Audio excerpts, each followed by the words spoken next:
Assalamualaikum warahmatullahi wabarakatuh.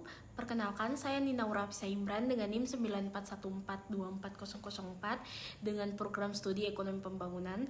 Pada kesempatan kali ini saya akan membahas mengenai kasus pasar modal, yaitu pada perusahaan PT Bliss Property Indonesia Tbk. Jadi berikut adalah isi pembahasan dalam presentasi ini, dimulai dari latar belakang, kemudian kronologi awal, terus kronologi transaksi dana, manipulasi dan bagaimana kasus ini terbongkar, lalu analisis penyebab, kemudian kelemahan dan celah, serta terakhir ada aktor, dampak, dan solusi.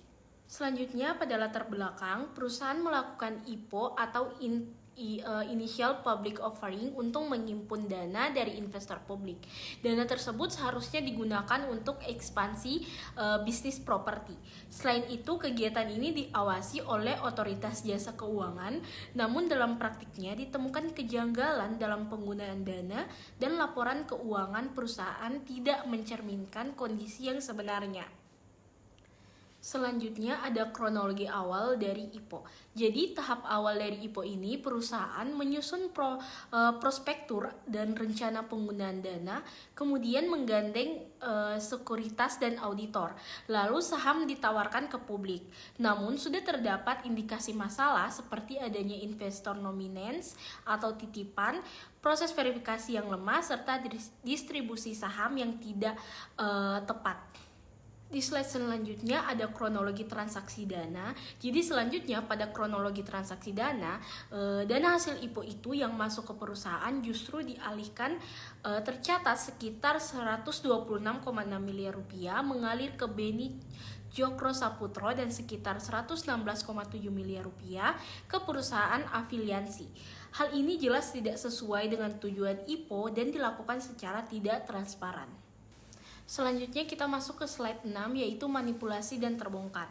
Jadi dana yang dialihkan tersebut kemudian dicatat dalam laporan keuangan sebagai piutang sekitar 31,25 miliar rupiah dan uang muka sekitar 116,7 miliar rupiah. Masalahnya tidak ada kepastian pengembalian dan tidak memberikan manfaat ekonomi yang nyata. Ini menunjukkan adanya indikasi manipulatif keuangan. Selain itu, tidak ada proyek signifikan setelah IPO dan arus kas tidak sejalan dengan laporan laba. Akhirnya, otoritas jasa keuangan melakukan investigasi dan menemukan adanya penyalahgunaan dana IPO serta transaksi afiliasi yang tidak wajar. Selanjutnya kita masuk ke analisis penyebab. Jadi dari sisi analisis penyebab terdapat beberapa faktor.